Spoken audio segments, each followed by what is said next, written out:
Oh, je dis dans le Bitcoin, j'ai quelque chose de très intéressant à vous montrer sur le graphe des whales. Et oui, les mardis, on va chasser du whale sur CryptoCompte. Et vendredi soir, totalement bourré, on va chasser du thon en boîte de nuit. Oui, je sais que les féministes vont me critiquer, mais saviez-vous que les thons ont un très bon apport en oméga 3 et que pour un pêcheur, c'est un exploit de pouvoir les soulever à bord. Et en plus, ça permet de nourrir un homme pendant pas mal de jours. Ah ouais, au passant aussi les thons, quand tu les manges, tu les revois plus après, ce qui est logique. Voilà, est-ce que vous avez des questions ?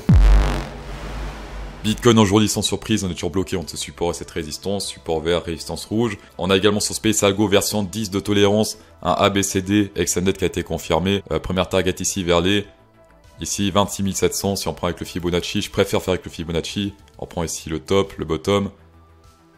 Première target, c'est plus ou moins pareil, c'est ici vers les 26 699. Si on prend en 2 jours, qu'est-ce qui se passe? Divergence bleue confirmée sur le VMC, point vert ici sur une bougie bleue ici en 2 jours.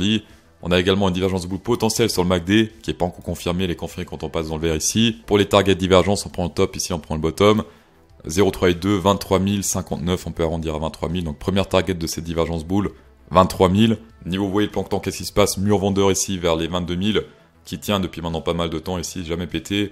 22 000 ici on s'est rejeté, là pour l'instant on remonte légèrement. Les exchanges j'aime bien la liquidité, pourquoi? Parce que ça leur fait des frais de trading. Ici par exemple pas mal de liquidité en bas, qu'on peut le voir, rouge, hop on les cherche tous et après hop on remonte. Chercher quelques trucs ici, on descend, on va toujours plus ou moins vers la liquidité. Ici pour l'instant, au niveau whale plancton sur le CVD, donc les jaunes c'est les tout petits planctons, les plus petits, ils sont en train de fuir, donc ils quittent le marché.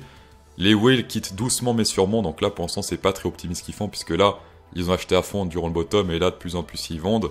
Pendant que les planctons un peu plus gros, 1000 à 10 000, achètent ici depuis hier, on voit qu'il y a pas mal de... On peut pas dire que c'est un FOMO, mais ça commence à acheter ici.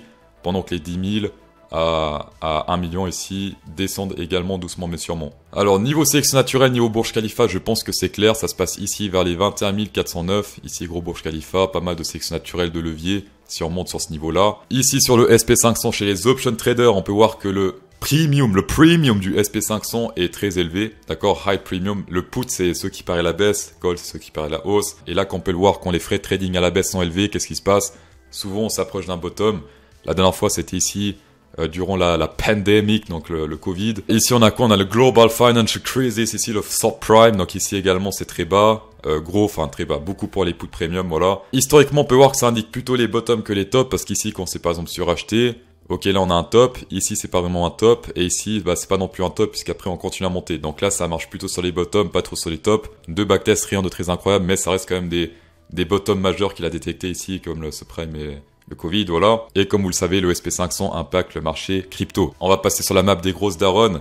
Ici on voit quand les whales ont accumulé quand ils ont vendu. SMA 30, c'est-à-dire que c'est une moyenne sur 30 jours. Quand ils ont accumulé, c'est là qu'il fallait acheter. Quand ils vendent, c'est là qu'on s'approche d'un top. Ici, par exemple, ils ont commencé à vendre. C'était pas vraiment top, mais ils ont accumulé pendant toute cette montée.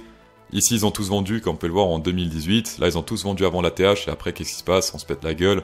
Ici, ils ont tous vendu. Après, ça se pète la gueule. Ici, ils ont tous vendu. Après, c'était terminé, et ainsi de suite. Alors ici, ils ont fait... Bon, ils ont accumulé ici durant ce bottom. Ils ont vendu durant ce range ici. Ils ont pensé que c'était le top ici. En fait, on est monté encore plus. Et ici, depuis l'ATH, il se passe quelque chose de très étrange. Les whales accumulent. Encore plus ici, depuis les 40 000, ça fait qu'accumuler encore plus. Ça FOMO littéralement. Et le prix se pète encore plus sa gueule. Pourquoi les whales se goinfrent de tant de Bitcoin? Est-ce qu'il n'y a plus assez de plancton dans la mer à cause du réchauffement climatique? Je sais pas, mais en tout cas, là, ce qu'on peut voir, c'est depuis les 40 000, les whales sont très intéressés par acheter. Ils ne lâchent pas un seul Bitcoin durant toute cette montée. Enfin, si, ils lâchent quand même quelques Bitcoins, mais en général, voilà, ça fait que monter, ça fait qu'accumuler. En fort hour candle, qu'est-ce qui se passe? Fibonacci, top, bottom. On voit que le 666 fait office de résistance ici, on se fait bien fait rejeter, clôture et après on se fait rejeter. Là également, pas mal de rejets, de petits rejets ici sur le 666, le hasard. Petit fait écoute là pour, je pense, qu'il ait pas mal de stop loss, qui était, je pense, ici. Hop, on réintègre. Support 0,5, on est sur une divergence boule potentielle actuellement.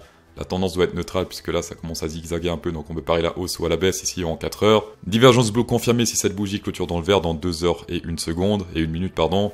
Et que ici bien sûr il y a une boule verte qui est confirmée sur le VMC. Niveau haut point d'intérêt, hier des bears étaient piégés vers ce niveau là, pourquoi? Parce qu'ici ça a monté sur le haut point d'intérêt, là également sur le prix. Les stop loss devaient être dans cette zone-là, ici vers les 21 718 ou sur le pic ici, dans ces deux zones. On n'a pas atteint ce niveau, c'est-à-dire que les bears ont réussi à garder le contrôle du marché. Hop, on continue à descendre, donc on n'a pas atteint leur stop loss. Ici, ça refait la même chose, on remonte sur les deux, sur le point d'intérêt, sur le prix. Les stop loss doivent être ici vers les 21 534, vu que c'est ici qu'on a la prochaine grosse résistance. Si le même scénario se reproduit visuellement, en tout cas c'est la même chose. On risque d'aller un peu plus bas que ce niveau-là, voire ici, on se fait rejeter pour aller légèrement plus bas que le niveau ici, vers les 20 513. Le funding raté neutral. Long short ici, on voyait qu'il y avait pas mal de surachat hier, pas mal de longueur dans le game. Ici encore plus, ça commence à se croiser ici gentiment mais sûrement. Depuis hier, des intérêts spot, là ça fait que descendre.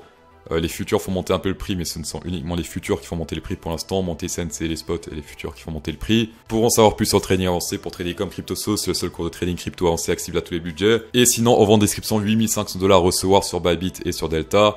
4450 sur Bybit et 4050 sur Delta. J'ai fait un post hier sur Twitter qui explique exactement comment récupérer ces bonus sur Bybit, parce que certains galéraient, du coup j'ai simplifié tout ça sur Twitter. On va passer au vendre Ethereum. Attention trader, Ethereum, on est en train de retester cette grosse résistance ici sur le RSI. Rejet, on reteste actuellement ici. Ceci combiné avec les MA20 qui a fait pas mal de dégâts dans le passé, ici on l'a même pas testé avant de se faire rejeter. On la frôle, hop on se fait rejeter. Ici également c'est toujours rejeté ici par les MA20. Et là, à peine on la touche, on a déjà fait 2 bougies rouges en journée ici, donc attention à ça. Même si on a fait 40%, 45% sur le Ethereum ici en journée depuis le bottom, on n'a aucun signe de force pour l'instant, parce que pour un signe de force, il faut péter des signes de faiblesse, comme par exemple ici, le MA20, cette résistance-là. On a une divergence boule ici, sauf qu'elle a été confirmée sur une bougie rouge, ça c'est pas très bon. La dernière fois qu'on a pété cette résistance ici, un plus 28%, un truc du genre, on l'a pété dans cette zone-là, on va dire ici, hop, plus...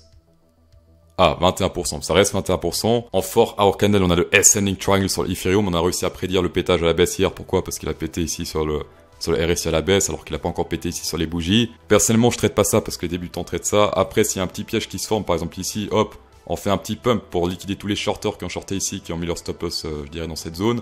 Dans ce cas, oui, en effet, on pourra ensuite redescendre et atteindre la fameuse target si on prend la hauteur ici du truc. Qu'on pousse ça ici sur le breakout, on pourrait aller théoriquement vers les 985 $, et si on prend Fibonacci, si on prend ici le bottom, le top, la zone danger, il est vers les...